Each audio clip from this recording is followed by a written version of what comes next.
앞으로 돌아서 200페이지에 시산표 오류 유형입니다. 밑줄부터 칠게요.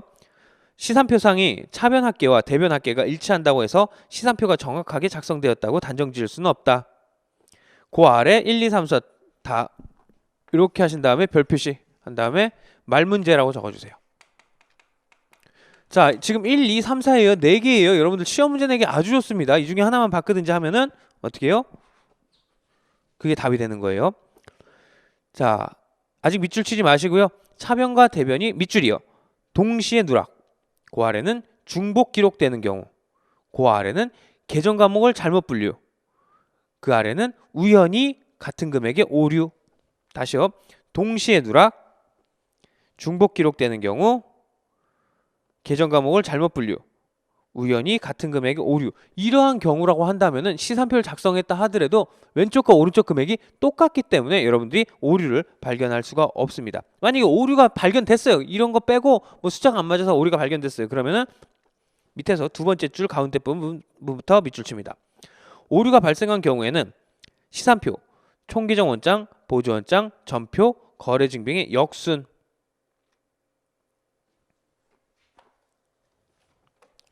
역순으로 찾아내면 내가 어디서 틀렸는지 알아낼 수가 있기에 수월합니다. 자, 201페이지 시산표 작성 절차 중요성은 많이 떨어집니다. 왜냐하면은 요즘 시산표를 뭐 많이 만들지도 않기 때문에 그냥 한번 읽어만 보시면 될 것 같아요. 자, 시산표를 이렇게 만드는 것까지 우리가 확인을 해봤어요. 자, 그러면은요 페이지 204페이지로 가셔서 이제 결산을 할 거예요. 결산을 들어가기 전에 결산을 왜 하는지에 대해서 한번 알아볼게요. 왜 이걸 해야 되는지.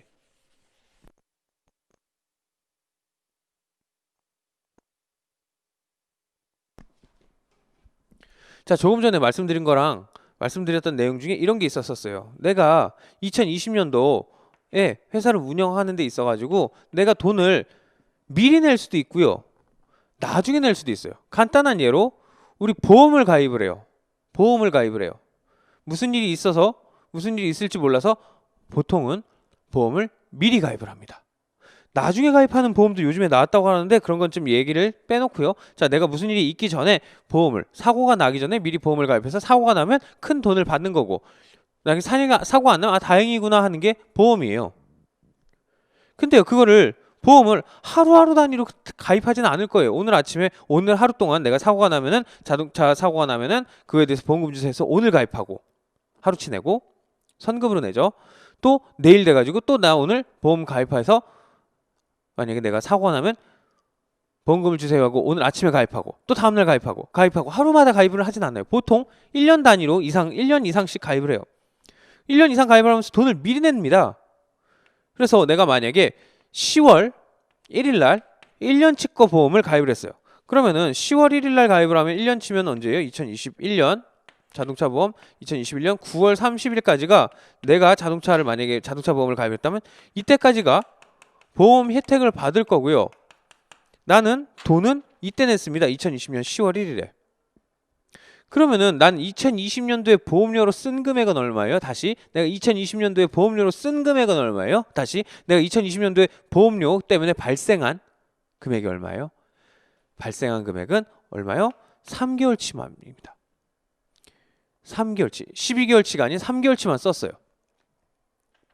그렇기 때문에 12월 31일 날 됐을 때 나는 이때 돈을 다 냈다고 하더라도 그게 120원이면은 예를 들어 3개월치인 30원만 2020년도에 발생한 비용이고 나머지 90원은 언제다? 2021년도의 비용이다. 이걸 잘라주는 게 결산입니다.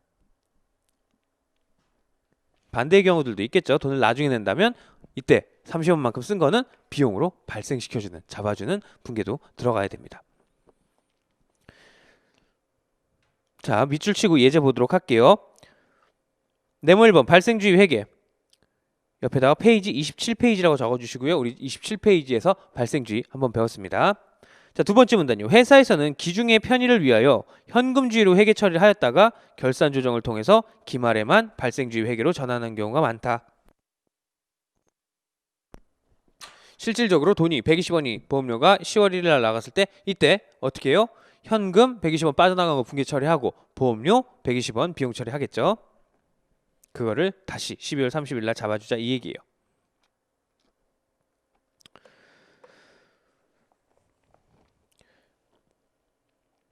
자, 205페이지의 예제 보도록 하겠습니다. 별 표시해 주시고요. 무조건 시험에 나옵니다.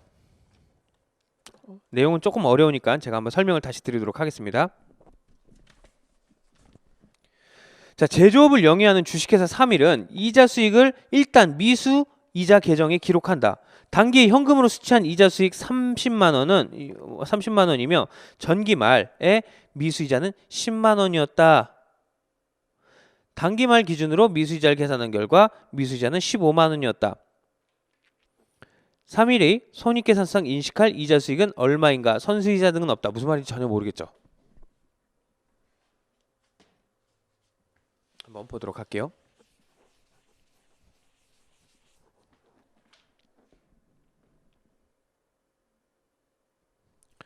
자, 올해가 있고요. 시간 흐름을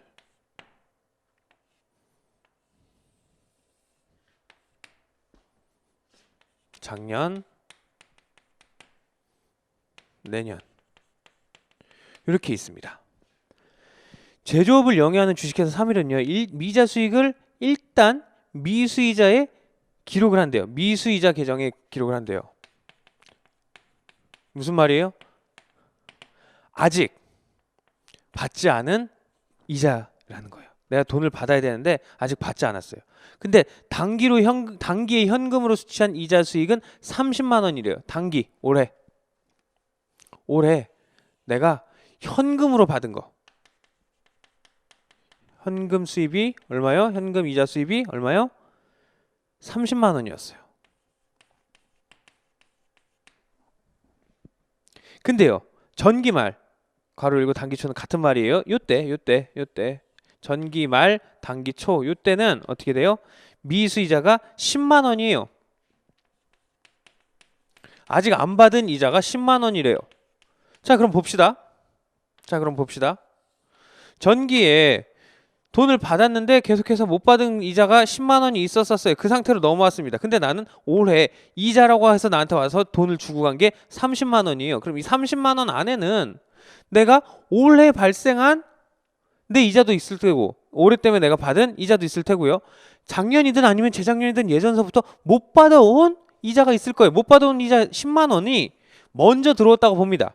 그래서 30만 원을 내 주머니에 들어오긴 했지만 이 중에서 30만 원 중에 20만 원은 올해 거고 10만 원은 이거 받았구나 해서 이때 거다. 10만 원은 이렇게 잡아주시면 돼요.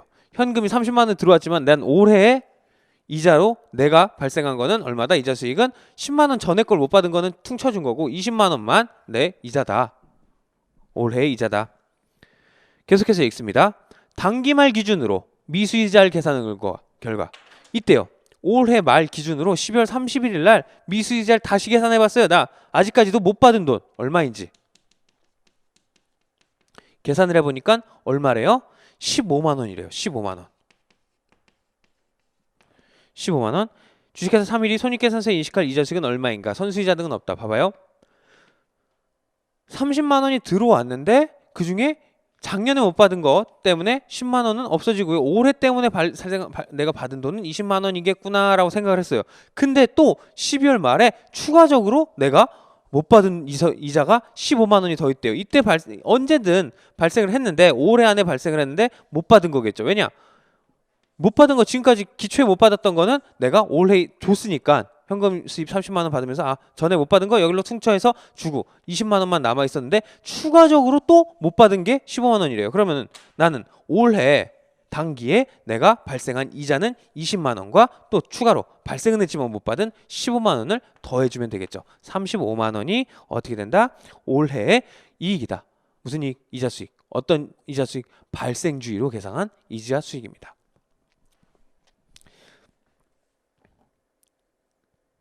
자, 네모 2번 기말 현재의 자산 부채 평가 보도록 하겠습니다.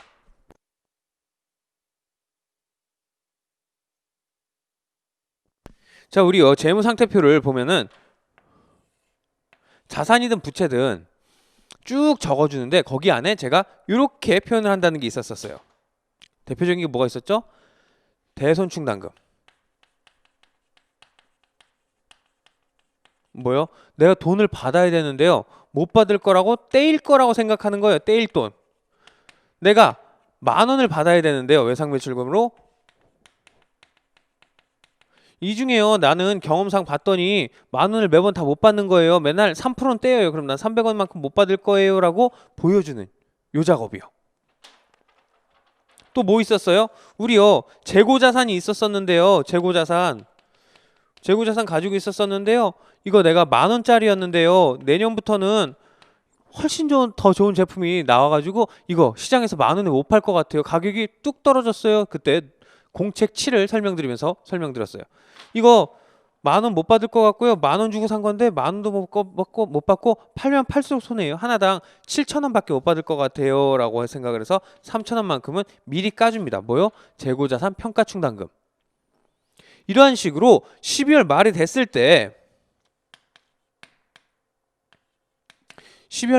때 이걸 궁금해하는 사람들한테 우리 사실은 10,000원을 받으려고 했는데 300원은 평소 경험상 우리 통계상 못 받으니까는 9,700원을 받을 수 있을 것 같아요 라고 한다든지, 아니면 재고자산 우리 10,000원에 사오긴 했는데 이건 팔아도 7,000원밖에 못 받아서 3,000원만큼은 지금 우리가 슬퍼합니다 라고 해놓는 이러한 것들 평가를 제대로 해줘야 되는 겁니다. 그래서 그걸 평가를 할 때가 언제다? 결산을 할 때 12월 30일에 결산 정리를 하면서 어떻게 한다? 우리가 이러한 부채, 자산 이러한 내용들을 정확하게 평가를 해서 보여주는 작업을 하는 게 바로 결산 작업입니다.